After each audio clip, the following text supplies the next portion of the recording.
పల్నాడు జిల్లా పిడుగురాళ్లలో వైసీపీ నేత సురేంద్ర ఆత్మహత్య యత్నానికి పాల్పడ్డారు.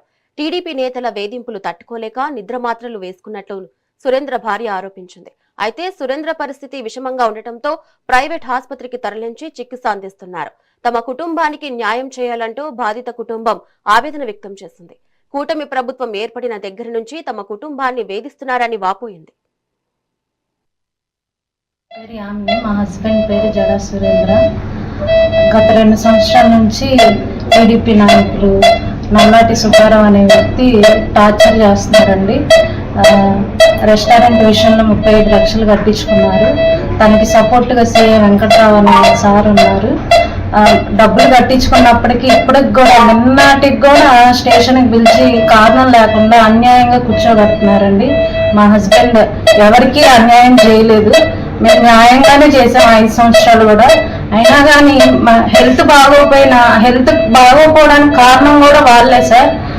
ఎంతగానో లో అయిపోయాడు. అయినా ఇప్పటికి కూడా వదిలిపెట్టట్లేదు సార్.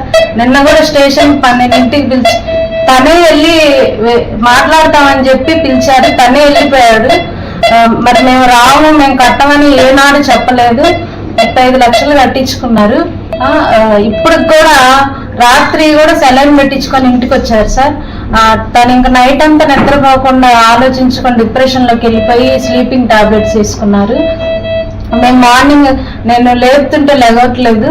దేనివల్ల అంటే మమ్మల్ని నల్లటి సుబ్బారావు అనే వ్యక్తి ఎంతగానో ఫోన్లు చేసి స్టేషన్కి రమ్మని చెప్పడం, కారణం లేకుండా సెల్లో వేయడం. ఎస్సీ వాళ్ళైతే అంత మీరేం చేయగలరని మాకు వార్నింగ్ కూడా పంపిస్తున్నారు సార్. మరి దీని అంతటికి కారణం సిఐ గారు సపోర్ట్ చేస్తున్నారు వెంకట్రావు గారిని. మీరే ఏదైనా మాకు హెల్ప్ చేయాలి. మాకు చిన్నపిల్లలు ఉన్నారు సార్. మేము ఎవరికి అన్యాయం చేయలేదు. అయినా కానీ ఎంతగానో మనిషి బాగోలేదని తెలిసి కూడా పడిపోయిన దాకా కూడా పంపించలేదు సార్ ఇంటికి. అట్లాగా టార్చర్ చేస్తున్నారు.